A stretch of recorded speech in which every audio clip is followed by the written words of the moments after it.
Okay, so it's time to start sewing on some buttons. For your assignment, you will be required to sew on 2 different types of buttons. As I mentioned in the first video, this is a traditional button. This is a button with a metal shank. So to start out with, I'm going to show you how to do this one because it's the easiest. The pre-shanked buttons is very much what you would expect. So you'll need to have your needle threaded. This one I would like to have double threaded because you want it to be extra sturdy. So tie the knot in both of the threads together at the end. So you have one big loop with your needle. And then to start out, I'm just going to place my button where I want to sew it. On your assignment, I would like this one to be far left corner. And I'm going to stick my needle up from behind it. And I'm actually just going to pull that all the way through without looping it through anything so that I know the knot's sturdy back there. Then I am going to take this button and with its metal shank there, I'm going to thread the needle through the metal shank. And I'm going to pull it down so that it's sitting where I want it to sit again. And you can also, if I were doing this in a costume context, I would have pre-marked that location so that it's easy to see, especially if it's like on a shirt and you need them to be equally spaced. But anyway, now I'm looping my needle back through this fabric again, underneath where the button will lie, and then I'm going to pull it tight. So now the button is held on by one loop of thread, which essentially we're just going to repeat that a couple of times, and pretty soon we will have our button securely attached. So I'm going, once again, through the shank with the needle. I'm actually not going through any fabric this time, just the shank, and then through every layer of fabric you'll want to go underneath the button. And now that your button is actually in place, I am legitimately sewing underneath the button. There's an angle that you can see. Yes, so my needle is coming out underneath the button and is also going in underneath the button. And so these buttons with the metal shanks are usually, I mean, they can also be made out of something else, but generally they're metal. I showed you the fabric shanks. They are pretty decorative, and I have used more of these on historical period piece costumes than on anything else. As you'll see from this button that I've got here, it's like a fake gold brassy type one that would be found on maybe a military uniform. That's pretty typical for these kinds of buttons. You're not going to see like regular shirt buttons with a metal shank because there's just no reason for it. And so I go through this several times. I'm going through probably, I think I've done 3, I'm going to do 5 times through with a thread because when it's a button, it's getting a lot of like torque on it. You don't want it to be rip-offable because if it's rip-offable, the actors will tear it off. They got a lot of stuff going on, and sometimes their movements strain the buttons a little bit more than the average piece of clothing would strain a button. So in my mind, it's always better to do more loops and be like, oh man, I really sewed that button on, than not enough loops of thread and think to yourself as the shirt falls open on stage, man, I wish I would have gone through with thread one more time, which that's never happened to me, but it has happened, I'm sure. And now the last step, which is also very important, because there's plenty of horror stories about people who don't do this, is once you've gotten the button good and on there, you gotta flip it over and look at the spot where you've got all your threads. It's time to tie off your button, because you can't just cut it here. Then it's unsecure and it will ultimately it'll just be pulled right off. So you're just doing the same knot we did before. You're gonna loop your way through underneath these threads that you've got from your button sewing, and then make a loop, pull your needle through it, and I would do this 3 times. So needle through the thread pile that you've got. Okay, well, there you go. Needle through the thread pile, and then I'm taking the thread, I'm looping it over top of the needle, and I'm pulling it tight.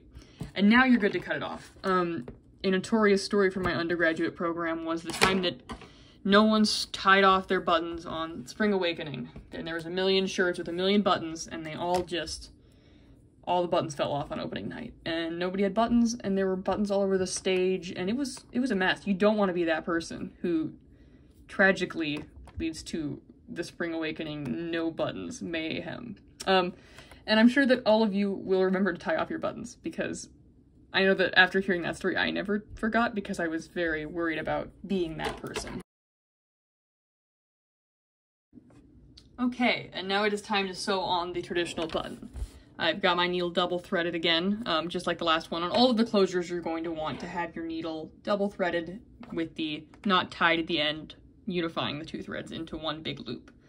The traditional buttons are the ones you see more often on clothing, and one quick tip when you're looking at a traditional button and you're wondering what side is the correct side, what side do I want facing out on the garment, there will be clues, because the correct side will have a little bit of decoration. This one, for example, has this ridge, and where there's like a little dip, that's where the holes are.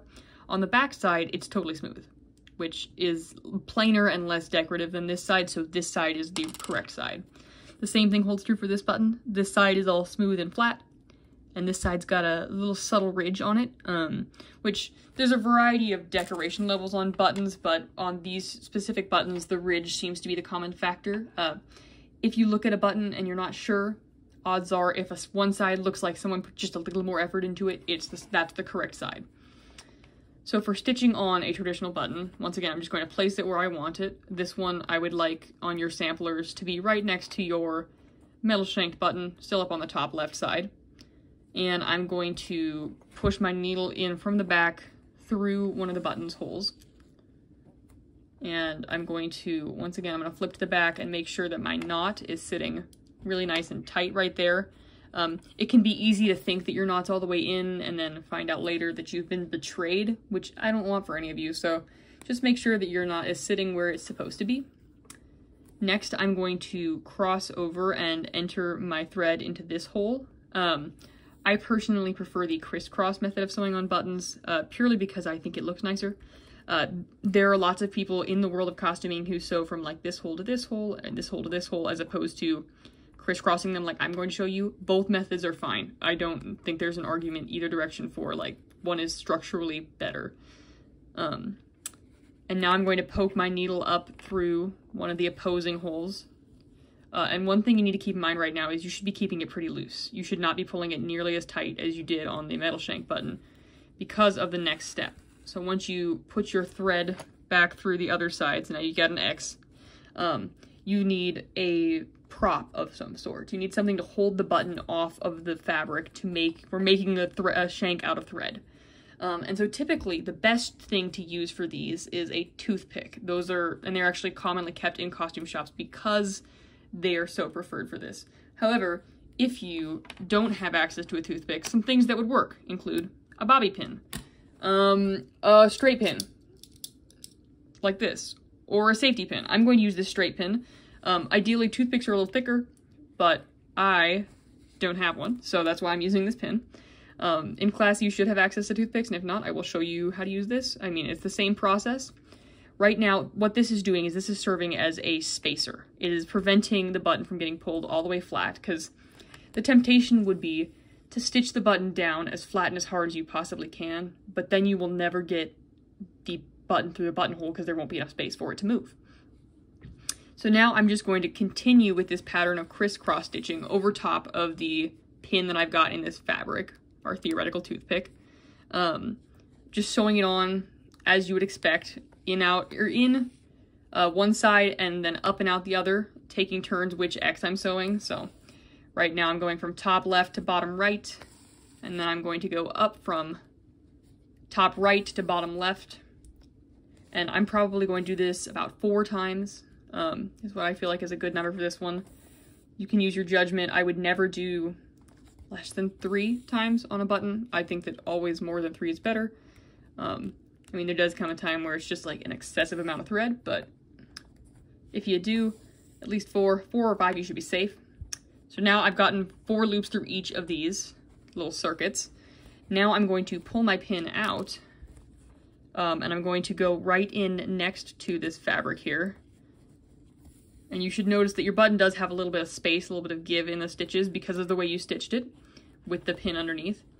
Now I'm going to take this thread that is coming up from the back and is still attached to my needle, and I'm going to wrap it around these stitches that I've done. So like this, like 1, 2, 3, 4, 5 times is what I'm going to say is sufficient for this one. There have been projects where I've done 6 or 7 because it needed to stand out a little more. And so what this has done is it has made a shank for this button. And now I'm going to stick my needle right into the center of this thread shank that I've made and pull it part of the way out and then tuck my thread through the loop. On this type of button, I prefer to tie it kind of twice, once from the front side, once from the back side. So that's what we're doing now, is we're piercing this, pulling it almost all the way through, looping through like that, and then pulling it tight. And then now I'm going to go to the back and finish tying it off all the way.